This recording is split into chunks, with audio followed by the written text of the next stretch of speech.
Om Swastiastu, Rahajeng Semeng, selamat pagi dan salam bahagia untuk kita semua.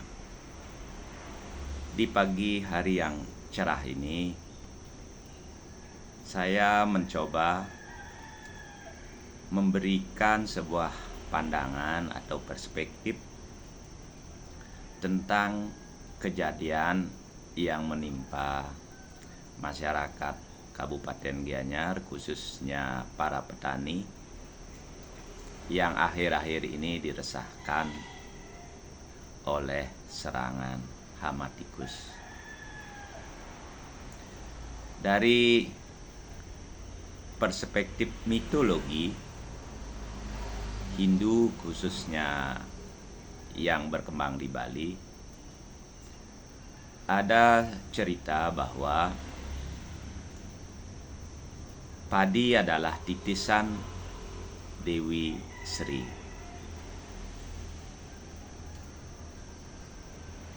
Dewi Sri sebelumnya berada di alam kedewataan, bersaudara bersama dengan Sang Sedana.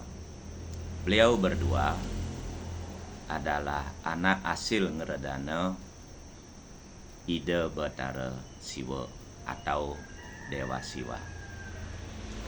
Dalam mitologi tersebut, singkat cerita, dikisahkan karena sesuatu dan lain hal, beliau saling mencintai dan hubungan itu dianggap terlarang oleh Dewa Siwa. Lalu beliau dipisahkan dan menjelmalah beliau berdua di dunia ini. Dewi Sri menjelma menjadi padi dan Sang Sedana menjelma menjadi makhluk yang ada di sawah seperti ular sawah, kalau di Bali disebut lipisap. Ada juga burung, yaitu burung kecetrung, itu istilah Bali juga. Nah, apa yang bisa kita petik dari mitologi ini? Bahwa di alam kedewataan, waktu di alam kedewataan, beliau hidup berpasangan, menjaga satu sama lain. Dan setelah beliau berdua ini, Dewi Sri dan Sang Sedana berada di dunia ini, walaupun wujud beliau berubah, maka beliau juga saling menjaga. Ketika padi tumbuh, maka sangat mungkin ada serangan-serangan, pengganggu-pengganggu dari hama. Hama itu bisa binatang, bisa berupa belalang, walang sangit kalau di Bali, dan wujud lain-lainnya. Sekali lagi, pesan yang ingin disampaikan oleh mitos ini, mitologi ini, adalah bahwa ketika padi itu diserang, maka akan diserang oleh tikus umpamanya, maka akan dijaga oleh ular dengan memakan tikus itu sendiri. Dan jika diserang oleh belalang atau wereng dan lain sebagainya, maka burung kecetrung itulah yang juga merupakan titisan dari Sang Sedana yang akan memakan hama itu. Pesan mitologi ini, walaupun berupa mitologi, sangat sejalan dengan ilmu pengetahuan yang berkembang saat ini, di mana kalau kita perhatikan dalam teknologi pertanian, penanggulangan hama itu bisa dilakukan secara mekanis dengan memburu hama itu, misalnya dengan mengejarnya bersama-sama yang di Bali disebut ngeropiok. Tetapi hal itu dipandang tidak efektif dan membutuhkan tenaga yang terus-menerus. Terus yang kedua, ada cara pengendalian hama dengan kimia, yaitu obat-obatan, insektisida, dan lain sebagainya. Cara kedua ini dipandang berisiko terhadap lingkungan dan juga terhadap manusia itu sendiri. Maka kalau salah dilakukan akan sangat berbahaya.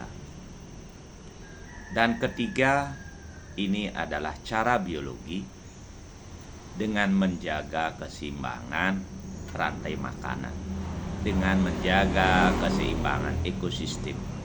Nah, cara ketiga ini adalah sangat sejalan dengan mitologi yang saya sebutkan tadi, di mana ada Dewi Sri yang berupa pohon padi di dunia ini akan selalu dijaga oleh ular sawah dan burung kecetrung. Intinya, keseimbangan alam itu harus tetap dijaga. Namun, jika suatu waktu populasi hama itu sudah tidak terkendali,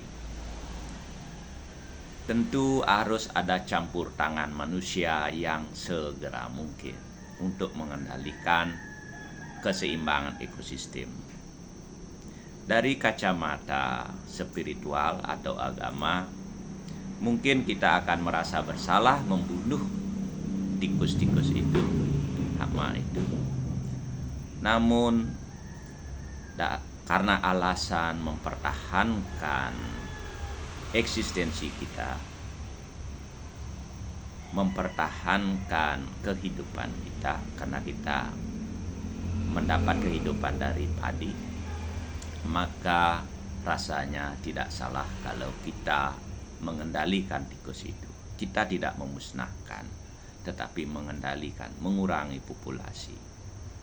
Dan ada cara lain lagi sebagai tambahan, agar psikologis kita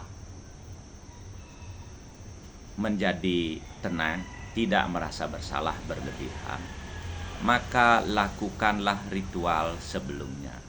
Lakukanlah permisi sebelumnya dengan cara mengaturkan mungkin segehan, di mana segehan itu berisi makanan-makanan yang disukai oleh hama tikus itu sendiri. Nah, di sana adakan dialog. Walaupun kita tidak di hadapan tikus, tetapi kita adakan dialog dan pertama-tama permisi kepada Tuhan Yang Maha Esa, Ida Bathara Siwa sebagai dewa segala makhluk. Dan kemudian berdialoglah dengan roh-roh tikus, bahwa kita permisi, saya menghaturkan sesaji sebagai pengganti. Mohon jangan merusak tanaman kami. Dan jika tikus itu merusak, atau kita sebut saja, jika kamu para tikus merusak tanaman kami, maka kami akan memasang perangkap. Nah, demikian yang bisa saya sumbangsihkan sebagai pemikiran, sehingga apa yang kita lakukan mendapat waranugraha dari Tuhan Yang Maha Esa, dan kita dijauhkan dari hal-hal buruk.